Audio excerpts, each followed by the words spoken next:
terpujilah nama-Mu ya Tuhan Allahku di dalam nama Tuhan Yesus Kristus. Kami bersyukur dan berterima kasih kepada Tuhan. Betapa Engkau sudah sangat baik buat kami, yang kami tidak mungkin dapat membalasnya Bapa. Inilah hidup kami Bapa, yang kami bawa kepada Tuhan. Engkau yang menyelidik setiap hati dan pikiran kami. Engkau yang mengetahui segalanya di dalam setiap kehidupan kami. Oleh sebab itu Tuhan, kami ada sampai hari ini karena kemurahan Tuhan. Biarlah Tuhan pagi hari ini setiap pujian dan penyembahan kami berkenan di hadapan-Mu ya Bapa. Tiba saatnya Tuhan, di pertengahan ibadah pagi hari ini, kami mau mendengarkan suara-Mu Tuhan. Untuk Tuhan kebaikan setiap kami. Kami mau dibaharui senantiasa Bapa. Engkau selidiki setiap hati kami. Sehingga kami sampai menjadi anak-anak-Mu yang berkenan di hadapan-Mu. Tuhan, terima kasih Bapa atas segala kebaikan-Mu yang limpah dalam hidup kami. Kami hidup sampai saat ini karena kemurahan Tuhan. Terima kasih atas semua yang Tuhan karyakan di dalam setiap kami. Sehingga Tuhan, kami boleh kembali menikmati hidup sampai saat ini. Tuhan, kami kembali mendengarkan firman-Mu. Sembunyikan hamba-Mu di belakang kaki salib-Mu Bapa. Suara Tuhan saja yang terdengar dalam setiap kami. Sehingga nama-Mu yang dipermuliakan Bapa. Terima kasih, kami dengan segala kerendahan hati mendengarkan firman-Mu di dalam nama Tuhan Yesus Kristus. Haleluya. Amin. Amin. Puji Tuhan. Silakan duduk. Saya berdiri di hadapan anak-anak Tuhan yang mengasihi Tuhan dan diberkati oleh Tuhan. Amin. Iya, puji Tuhan. Bapak Ibu Saudara yang dikasihi Tuhan, Tuhan Yesus baik sekali buat kita semua. Amin. Iya, lihat keluarga couple, saudara-saudara pakai batik, maunya juga pakai batik tadi mau ganti. Tapi waktu saya tunjukkan baju sama Jose ambil baju biru ini. Jadi saya pakai, saudara-saudara.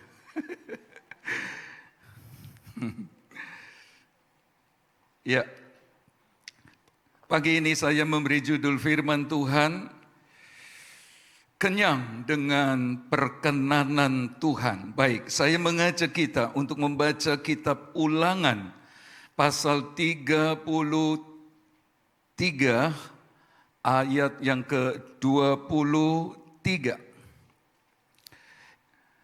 Ulangan 33 ayat 23, saya membacanya demikian. Tentang Naftali, ia berkata, Naftali kenyang dengan perkenanan dan penuh dengan berkat Tuhan. Milikilah Tasik dan wilayah sebelah selatan. Bapak Ibu Saudara yang dikasihi Tuhan, tentu semua kita ingin kenyang dengan perkenanan Tuhan. Ada di antara Bapak Ibu Saudara ingin kenyang dengan perkenanan Tuhan? Saudara-saudara boleh lambaikan tangan. Rumah tangga Bapak Ibu Saudara dan saya kenyang dengan perkenanan Tuhan. Pekerjaan Bapak Ibu Saudara dan saya kenyang dengan perkenanan Tuhan. Bahkan apa saja yang Bapak Ibu Saudara dan saya kerjakan dikenyangkan oleh perkenanan Tuhan. Apalagi penuh dengan berkat Tuhan. Apalagi limpah dengan berkat Tuhan. Jadi saya berdiri di depan anak-anak Tuhan. Di depan keluarga-keluarga yang kenyang dengan perkenanan Tuhan dan penuh berkat-Nya. Nggak ada yang bilang amin. Iya, amin. Bapak Ibu Saudara yang Tuhan kasih. Jadi mari kita lihat ayat ini. Tentang Naftali, Musa berkata, Naftali kenyang dengan perkenanan dan penuh berkat Tuhan. Saudara-saudara, ucapan ini dikeluarkan saat Musa hampir mati.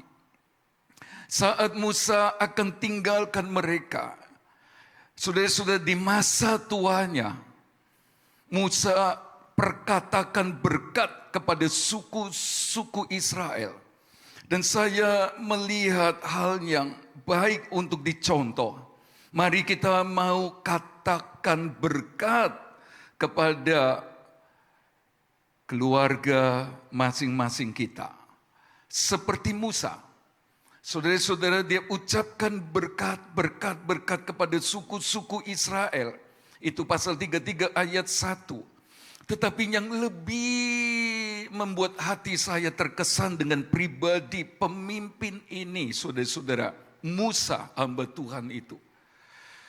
Pada saat dia mengatakan kata-kata berkat kepada suku-suku Israel, sebagai manusia biasa, dia pasti ingat satu persatu suku-suku itu.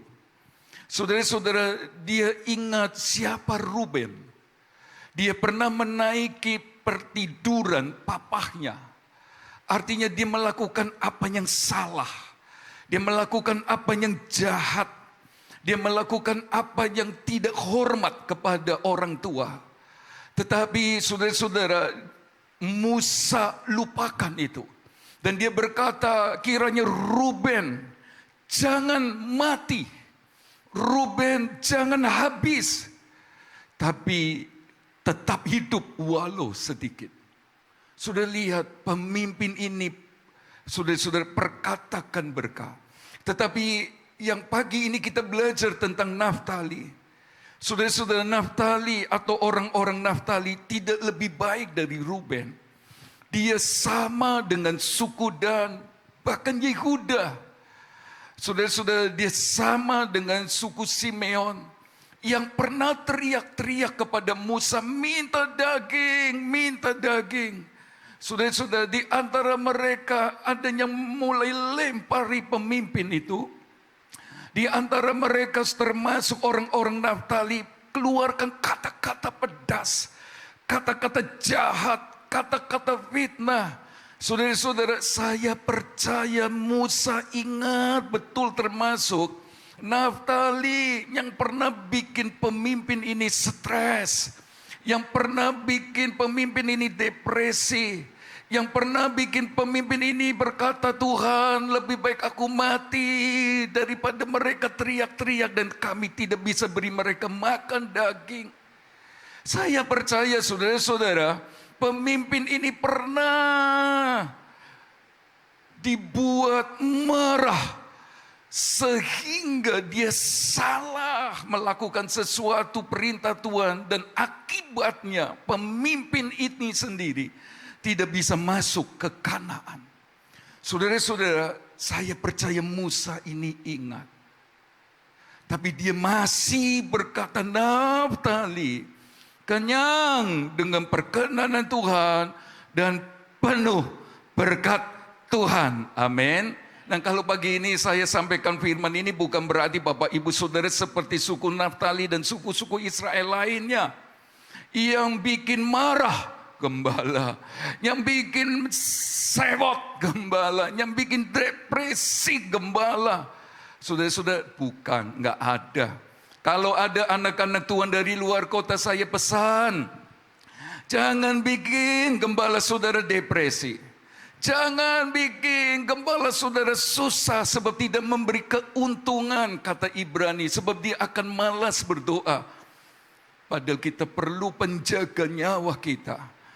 Biar jemaat dari luar kota yang pas pagi ini ada di sini, seperti juga jemaat GPDI Jajak. Amin. Nah, saudara-saudara, jadi pemimpin ini punya hati yang mengampuni. Hebat ya. Pernah dibikin marah, dibikin stres, depresi, sampai kepengin mati. Bahkan saudara-saudara nggak boleh masuk ke Kanaan. Masih doa yang baik untuk Ruben, dan pagi ini kita belajar Naftali. Alkitab berkata, Nabi ini berkata, Naftali kenyang.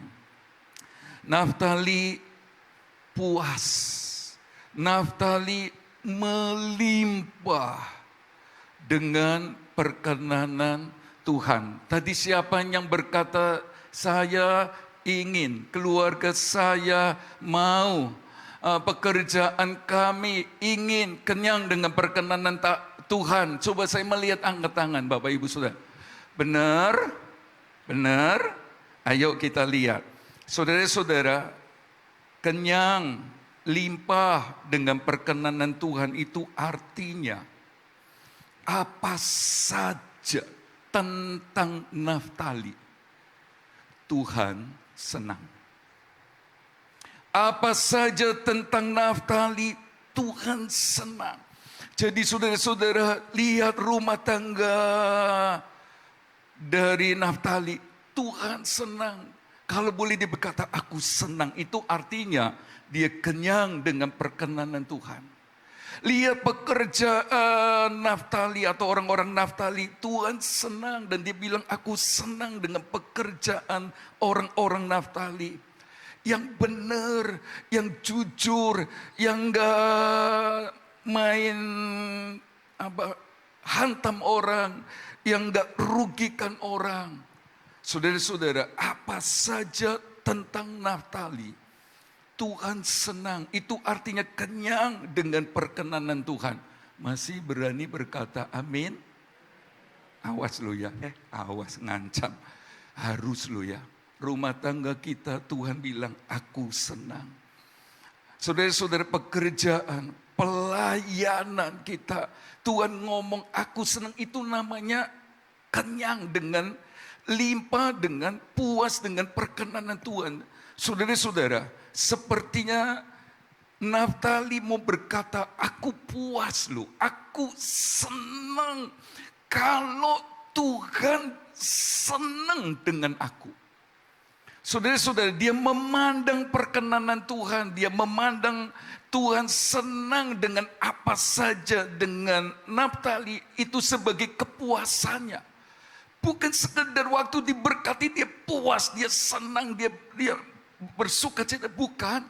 Tapi waktu ia merasa Tuhan senang dengan pekerjaanku, Tuhan senang dengan cara bekerjaku, Tuhan senang dengan pelayananku. Saudara-saudara, itu dianggap sebagai kepuasan.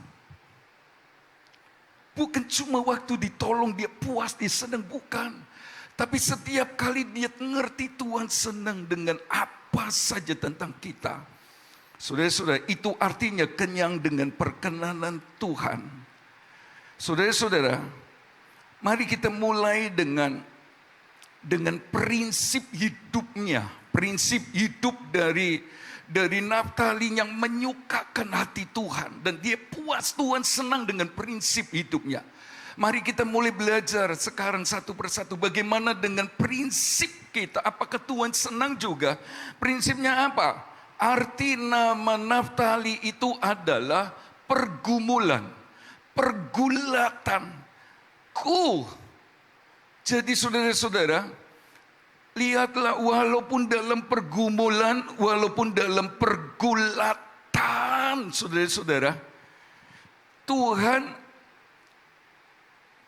senang sebab Naftali berkata, walaupun aku ada masalah, walaupun aku sedang bergumul dengan persoalan apa saja, aku mau setia sama Tuhan. Nah, itu namanya Tuhan senang dengan prinsip hidupnya.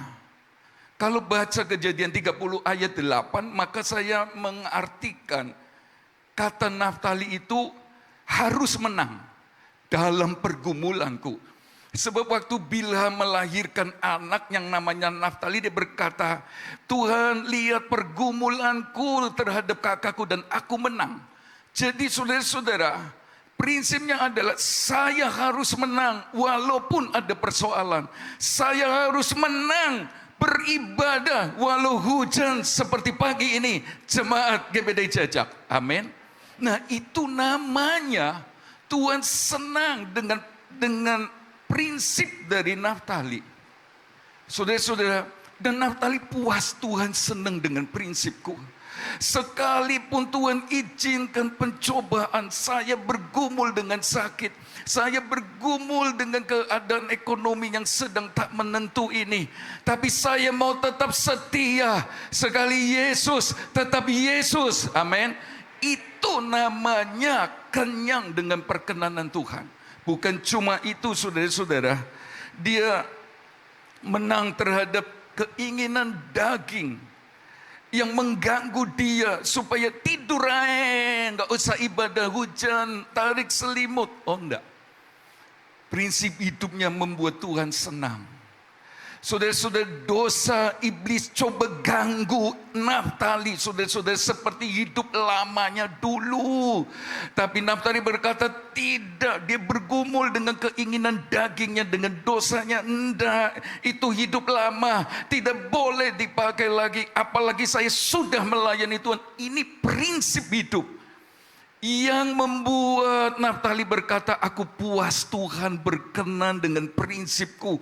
Tinggalkan hidup lama, apalagi saya melayani Tuhan, apalagi saya terlibat dalam pekerjaan Tuhan. Tinggalkan itu. Nah, bagaimana dengan Bapak Ibu Saudara? Apakah Tuhan juga berkenan dengan kehidupan kita?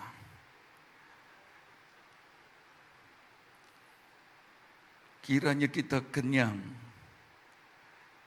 dengan perkenanan Tuhan. Tuhan selalu berkata apa saja tentang kita, tentang prinsip hidupnya, atau tentang sifatnya. Sifat Naftali itu apa, saudara-saudara? Kalau nanti Bapak Ibu Saudara belajar di rumah, maka Naftali ini adalah orang yang nurut. Hakim-Hakim pasal 6 ayat berapa ya? 35. Saudara-saudara, Hakim-Hakim pasal yang ke-5, mereka itu ribuan orang diajak oleh pemimpin mereka namanya Barak. Ayo maju lawan Sisera. Maka ribuan orang Naftali nurut. Waktu Tuhan lihat ini sifat Naftali penurut, Tuhan berkata, aku senang. Saudara-saudara, dan Naftali berkata, aku puas. Sebab Tuhan senang kalau aku nurut. Apakah sifat Bapak Ibu Saudara dan saya mendatangkan perkenanan Tuhan? Mendatangkan kata-kata dari Tuhan, aku senang dengan sifatmu yang nurut ini. Yang taat. Memang dulu kamu suka berontak. Dulu kamu suka melawan, bahkan mau lempari Musa. Tapi sekarang enggak. Ribuan orang ikut Barak maju perang. Saudara-saudara, nanti di zaman Gideon, saudara-saudara, Gideon lebih senang ngajak orang-orang Naftali plus Asyir dan Manasye daripada Efraim yang arogan, yang sombong. Saudara-saudara, itulah sebabnya Gideon berkata, orang-orang Naftali, mari maju hadapi Amalek dan Midian. Oh, saudara-saudara, mereka maju. Kenapa Gideon senang? Sebab nggak sombong. Kalau Naftali kenyang dengan perkenanan Tuhan, dia ngerti Tuhan senang dengan sifatnya yang bukan cuma nurut, tapi juga sifatnya yang nggak sombong, kayak jemaat GPDI jajak. Amin. Waktu maju perang diajak ikut, saudara-saudara. Kalau Efraim kan malah ngomong, kenapa nggak ngajak aku perang? Wis kuat ya, cek sombongnya kamu, padahal dia yang sombong.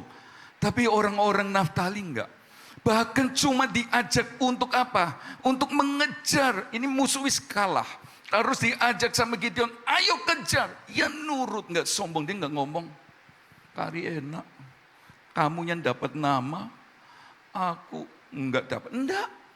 Saudara-saudara, itu berarti sifat Naftali mendatangkan kesenangan Tuhan. Tuhan senang. Sehingga Musa berkata, kiranya Naftali ini kenyang dengan perkenanan Tuhan. Apalagi ya ucapannya. Mari kita baca dalam Kejadian 49 ayat 21.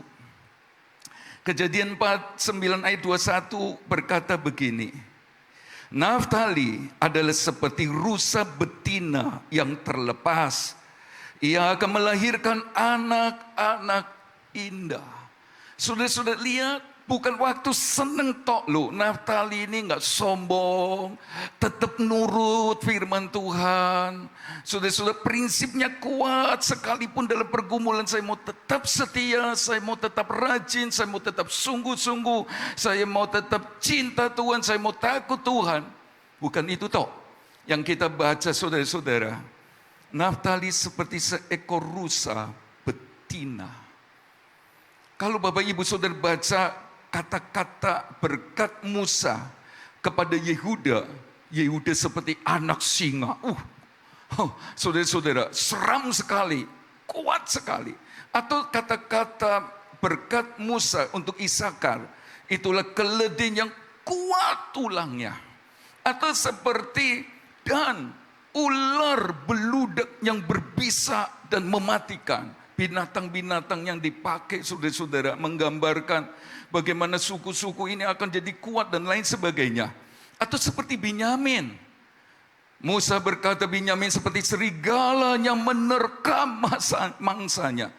Tapi kepada Naftali cuma seperti seekor rusa betina lagi. Binatang yang lemah. Bukan cuma betina lagi, yang terlepas, terjemahan bahasa lain berkata yang terusir. Saudara-saudara, terusir itu artinya dikejar-kejar oleh binatang buas. Mau dimangsa dia lari, cari air. Seperti lagu tadi berkata, saudara-saudara dicari air. Dan kalau sudah kering, bau khas dari rusa ini bisa dihirup oleh binatang lain. Sudah betina masih terusir lagi, terbuang lagi. Itu gambaran dari Naftali. Lemah, tidak berdaya, sehingga dia butuh Tuhan, saudara-saudara. Dia butuh air hidup seperti nyanyian tadi. Kita pun seperti Naftali, saudara-saudara. Kita lemah. Ada musuh-musuh yang mau terkam kita. Ada musuh-musuh yang coba mau hancurkan kita. Itulah iblis dan lain sebagainya. Ada musuh persoalan yang coba mau lemahkan kita. Seperti rusa betina yang terusir. Tetapi ayat selanjutnya berkata apa? Ia akan apa? Melahirkan anak-anak indah. Saya senang dengan versi bahasa Inggrisnya. Di sana dikatakan ia akan mengeluarkan, ia akan memberikan kata-kata indah. Ucapannya keren. Sekalipun sudah dia binatang, dibayangkan seperti binatang yang lemah, tidak berdaya, hadapi keadaan-keadaan sukar. Tapi dia masih ngomong yang indah. Kata-kata baik, kata-kata benar. Saudara-saudara, ya saya bisa ngerti. Kalau anak-anak Tuhan seperti seekor rusa yang rindu sungai, lalu sembunyi ke dalamnya. Cuma tanduknya saja alat pernafasannya yang kelihatan supaya tidak dimangsa musuh. Anak-anak Tuhan seperti rusa yang lemah tapi senang menyembah Tuhan. Saya percaya kata-katanya indah. Bisa berkata amin. Nah kalau tidak, ini ada yang salah. Suka menyembah tapi tidak indah. Nah itulah yang saya bilang, Tuhan ngomong aku senang dengan prinsip hidupmu. Aku senang dengan ucapanmu. Yang indah-indah, yang menyenangkan. Coba lihat, sudah berapa yang Tuhan senang, artinya dia kenyang, dia limpah dengan perkenanan Tuhan. Bapak Ibu Saudara, lanjut, apa yang dikerjakan oleh Naftali, perbuatan tangannya, apa saja saudara-saudara. Ini bicara tentang kelakuannya, ini juga bicara tentang hidup rohaninya untuk Tuhan.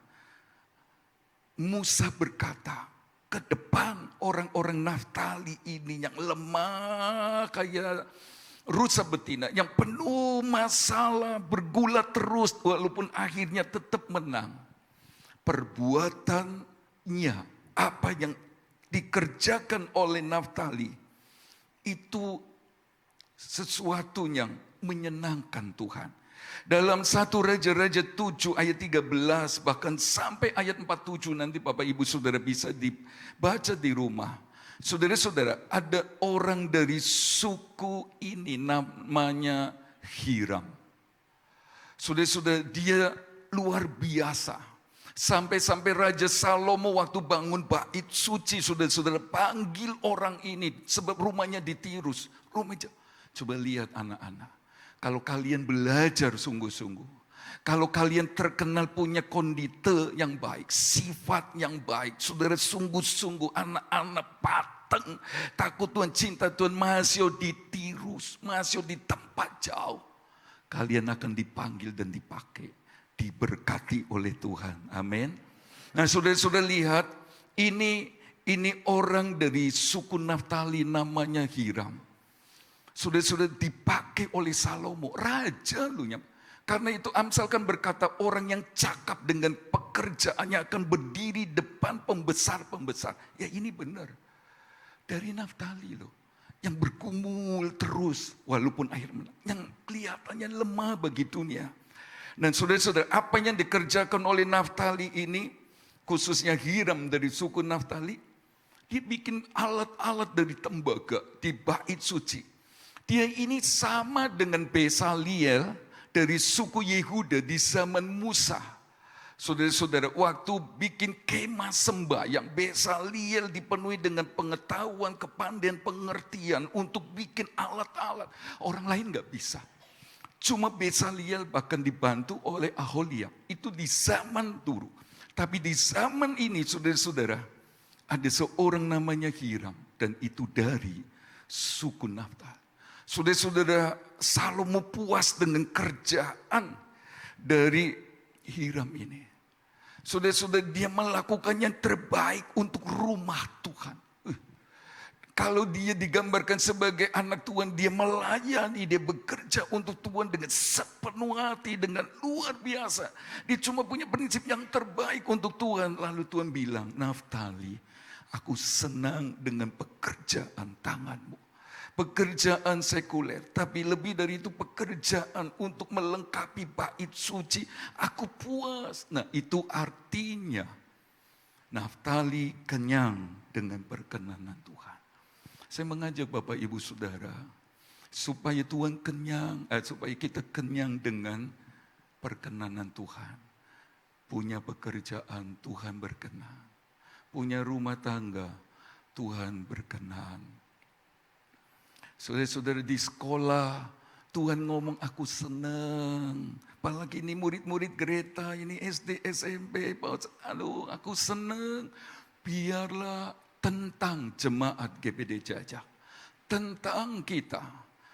Saudara-saudara, itu mendatangkan perkenanan Tuhan.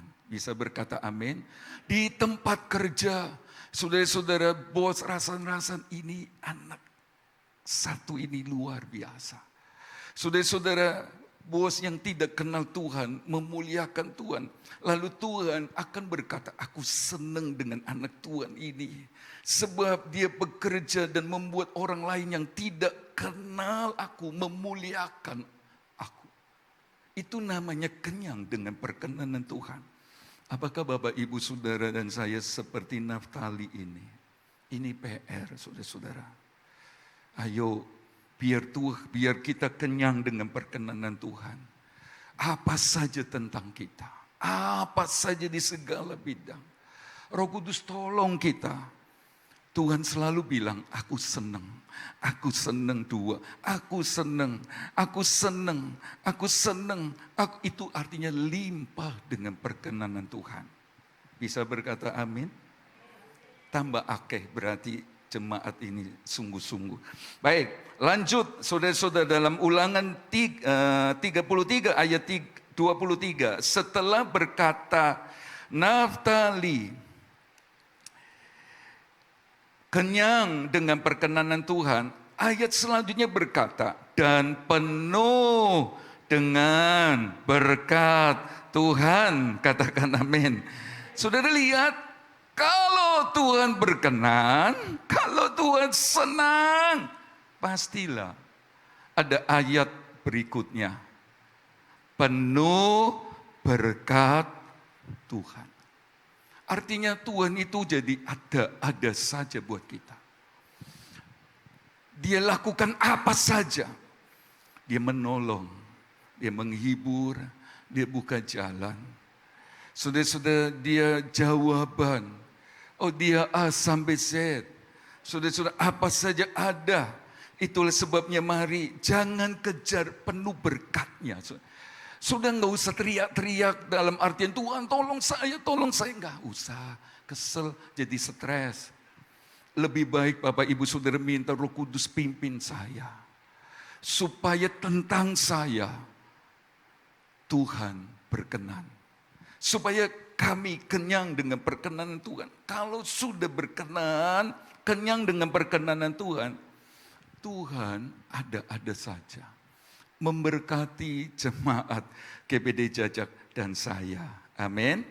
Ya, cepat saja. Berikutnya saudara-saudara, ayat selanjutnya berkata apa itu? Milikilah apa? Tasik dan wilayah sebelah selatan. Terjemahan lain berkata, milikilah laut. Dan ternyata yang di sebelah barat ini, saudara-saudara, sebab terjemahan lain berkata dari barat ke selatan, ternyata itu laut Galilea. Milikilah laut sampai ke selatan. Dan kalau baca tentang selatan ini bicara tentang pegunungan. Sudah lihat?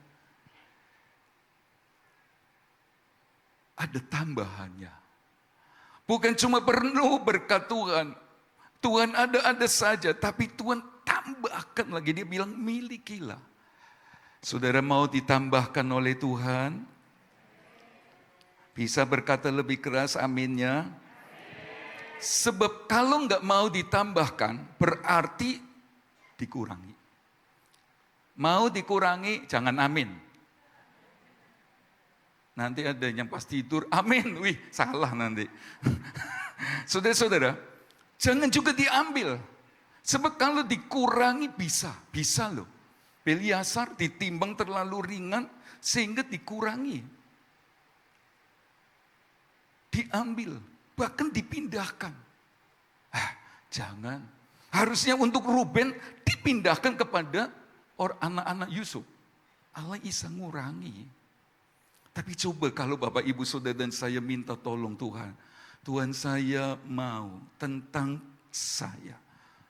Tuhan berkenan. Lanjutannya adalah ada berkat-berkat Tuhan sebab dia ada saja. Tapi juga ada tambahannya, enggak dikurangi. Enggak diambil, apalagi dibagi. Oh, kuali ya. Enggak dikurangi, enggak dibagi, apalagi diambil dan dipindahkan. Sebab itu ada di Alkitab. Beliasar enggak cuma dikurangi, tapi dibagikan, lalu diambil dan dipindahkan. Jangan juga dipotong, ya enggak apa-apa. Sel, potongan harga, ibu-ibu lari cepat, potongan, sel, senang. Tapi kalau berkat Tuhan dipotong, digunting, kayak di zaman 2 Raja-Raja 10 ayat 32, mau saudara-saudara? Tidak mau. Tidak mau. Bisa berkata tidak mau? Iya. Tapi bisa lu dipotong. 2 Raja-Raja 10 ayat 32, dipotong wilayahnya. Saudara-saudara, dipotong.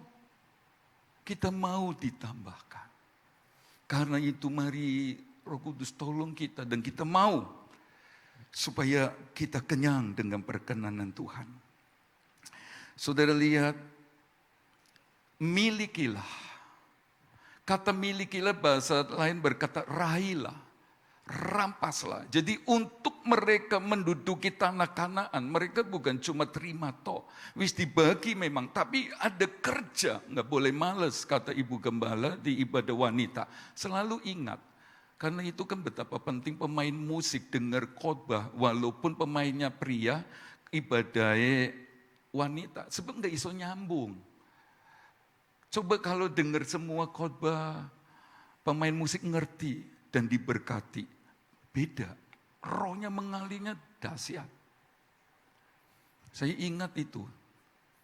Saudara sudah lihat ini? Harus kerja.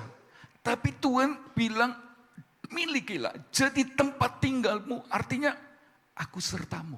Sampai kalian dapatkan apa yang menjadi bagianmu. Sudah lihat nih. Kalau berkenan, ada berkat Tuhan.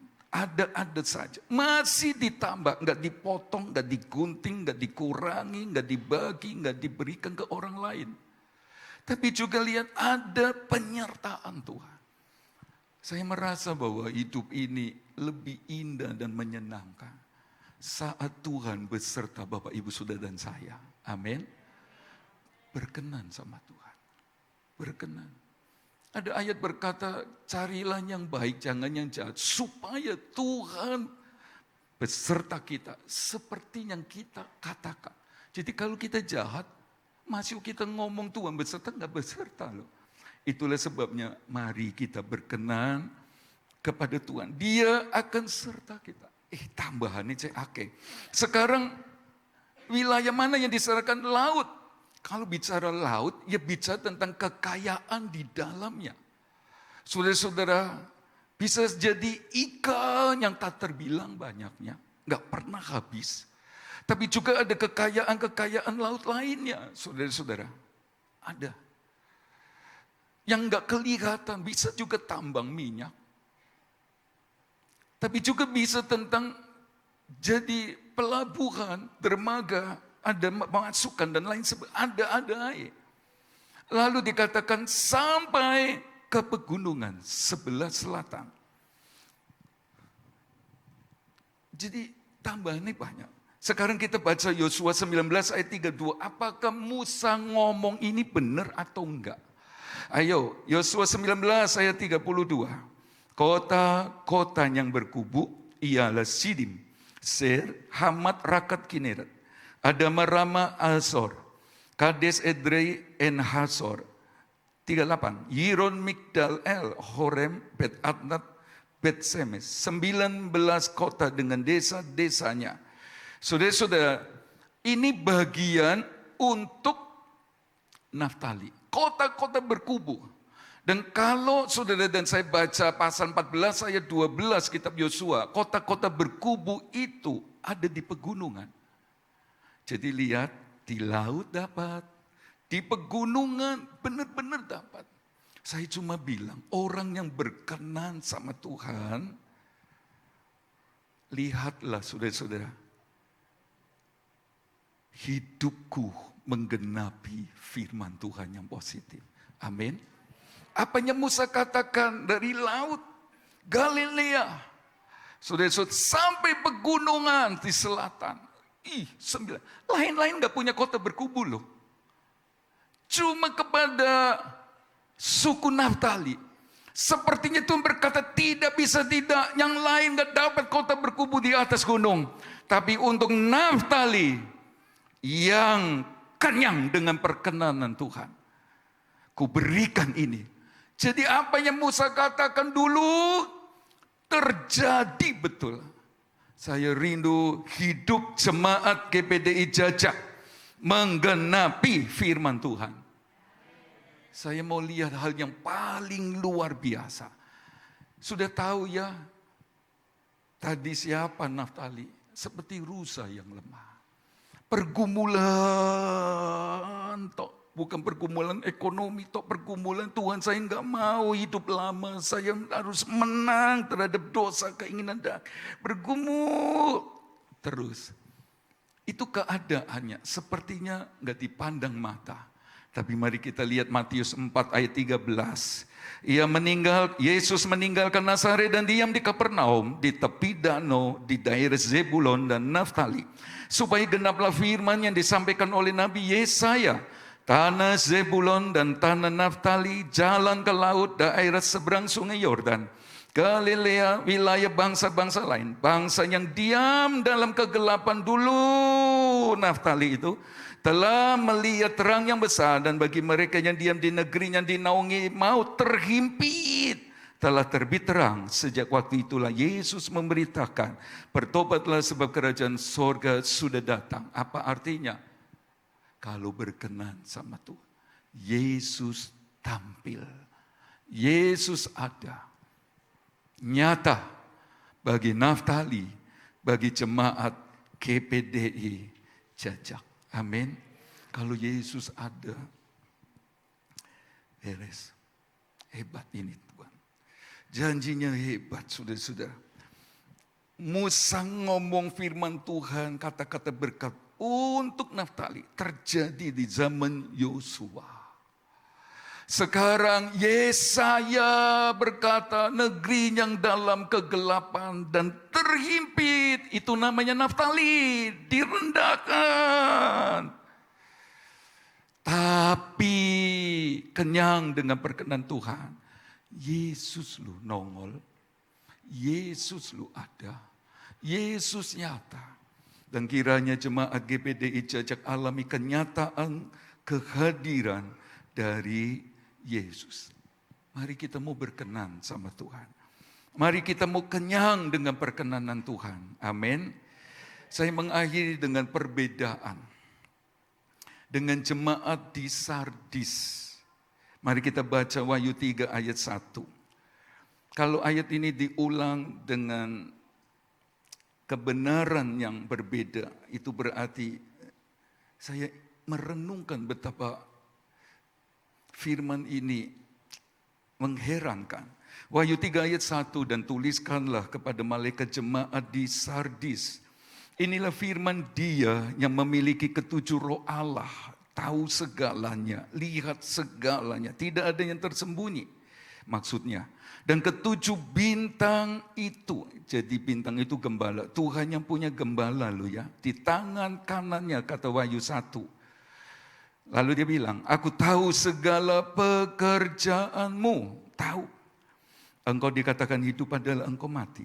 Bangunlah dan kuatkanlah apa yang masih tinggal, yang sudah hampir mati.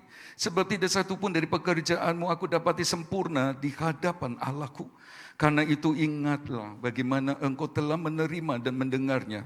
Turutlah itu dan bertobatlah. Karena jikalau engkau tidak berjaga-jaga, aku akan datang seperti pencuri. Dan engkau tidak tahu pada waktu manakah aku akan tiba-tiba datang kepadamu.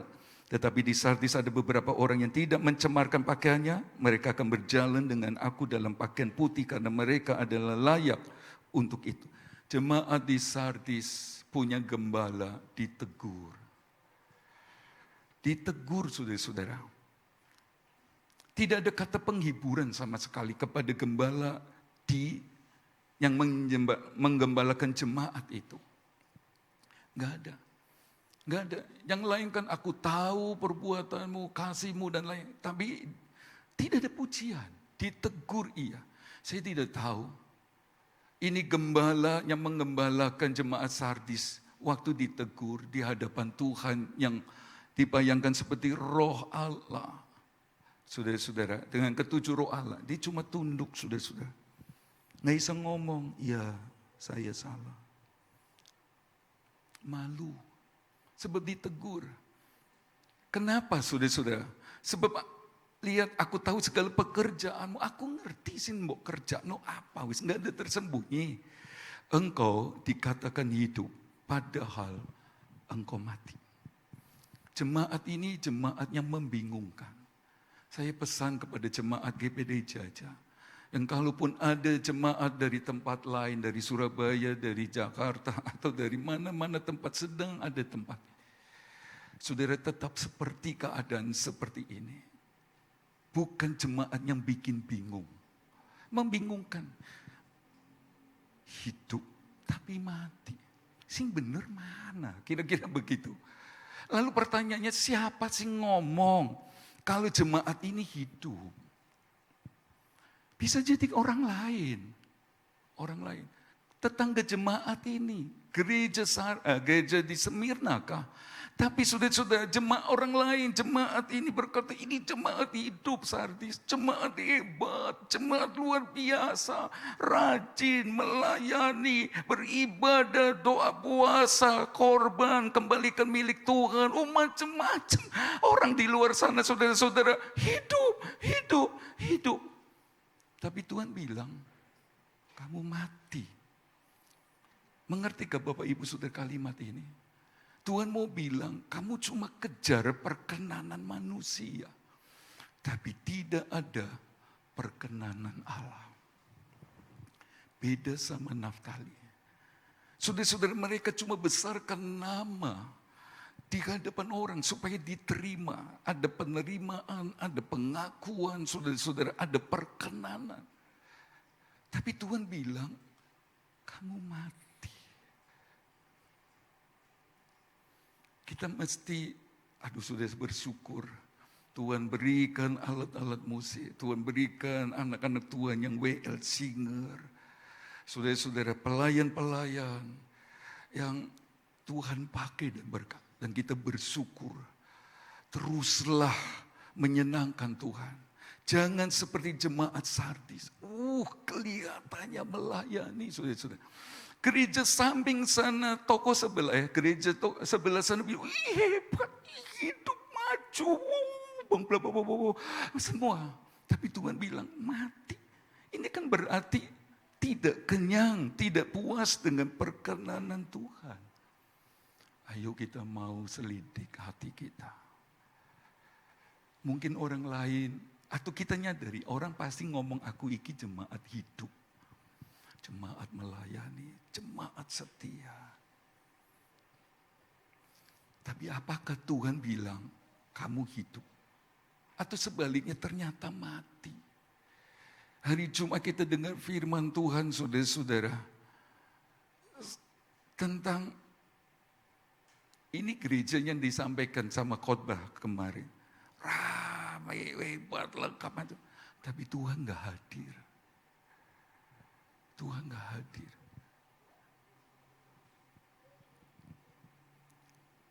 Orang bilang hidup sekali. Hebat.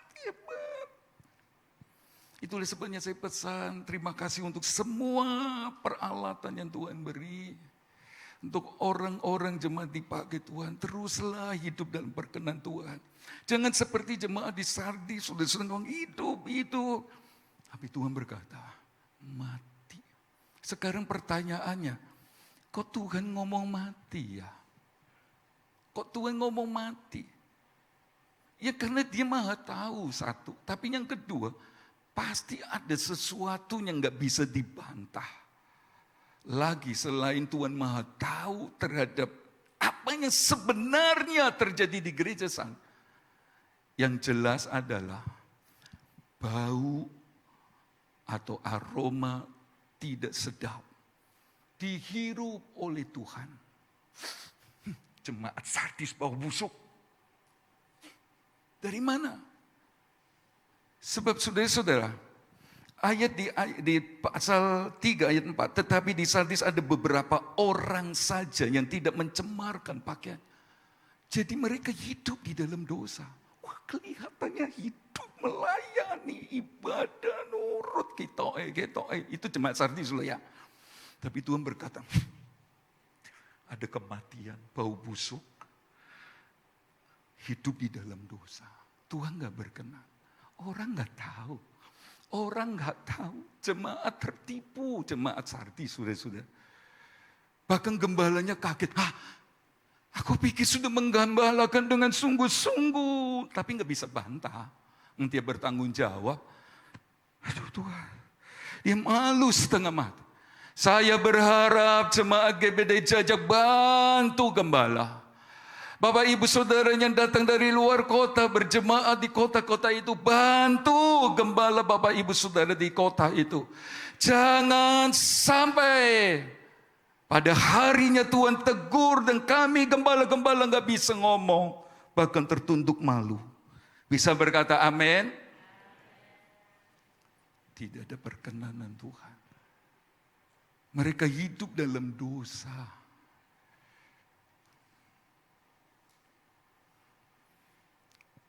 Tuhan tolong kita. Ayo kejar perkenanan Tuhan.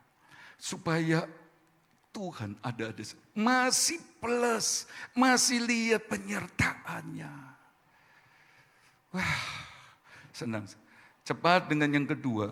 Kenapa Tuhan ngomong mati? Sebab Tuhan tahu, ya benar. Tapi yang namanya mati itu, jangankan berbuah, bertumbuh ya enggak bergerak mereka itu. Itulah sebabnya di ayat yang kedua dikatakan, bangunlah dan kuatkanlah apa yang masih tinggal yang sudah hampir mati, sebab tidak ada satu pun, dan seterusnya. Lalu ayat 3, karena itu ingatlah bagaimana engkau telah menerima firman dan mendengarnya, turutilah dan bertobat. Dia dengar firman, dia dengar firman, tapi firman itu seperti jatuh di tanah yang tidak baik. Mati. Nggak bergerak, nggak ada buah-buah, nggak ada penurutan, nggak ada ketaatan, nggak ada buah, nggak ada jiwa-jiwa dihasilkan. Itu seperti benih, sudah ditanam, firman tanam, nggak bisa bertumbuh. Nah, tapi lagi-lagi saya berkata, jemaat GPD Jajak dan semua kita yang ada, kenyang dengan perkenanan Tuhan. Amin. Buktinya apa? Kita mau tinggalkan dosa. Seperti Naftali yang sudah-sudah. Tapi sekarang, biar aku lemah seperti rusa, aku mau berkenan sama Tuhan. Walau hidupku penuh pergumulan apa saja, aku mau tetap sama Tuhan. Aku mau menang terhadap keinginan daging. Enggak kayak jemaat saat. Aku mau menang terhadap hidup lamaku. Aku mau menang terhadap dosa dan lain sebagainya. Aku mau keluarkan buah-buah yang manis. Itulah jemaat GPD Jajak dan semua kita yang ada. Jemaat yang hidup, yang kenyang dengan perkenanan Tuhan. Amin. Pemain musik majulah ke depan. Ada nyanyian berkata, pujian dan syukurku ku bawa kepadamu. Saya mengundang kita berdiri.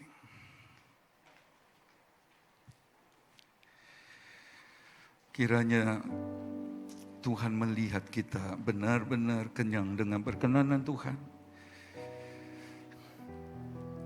Tidak seperti jemaat di Sardis. Bau semerbak yang memuliakan Tuhan. Ada buah-buah ketaatan, cinta, bahkan jiwa-jiwa. Itulah gereja yang hidup. Mulai dari awal. Pujian dan syukurku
bersyukur Tuhan pada pagi hari ini.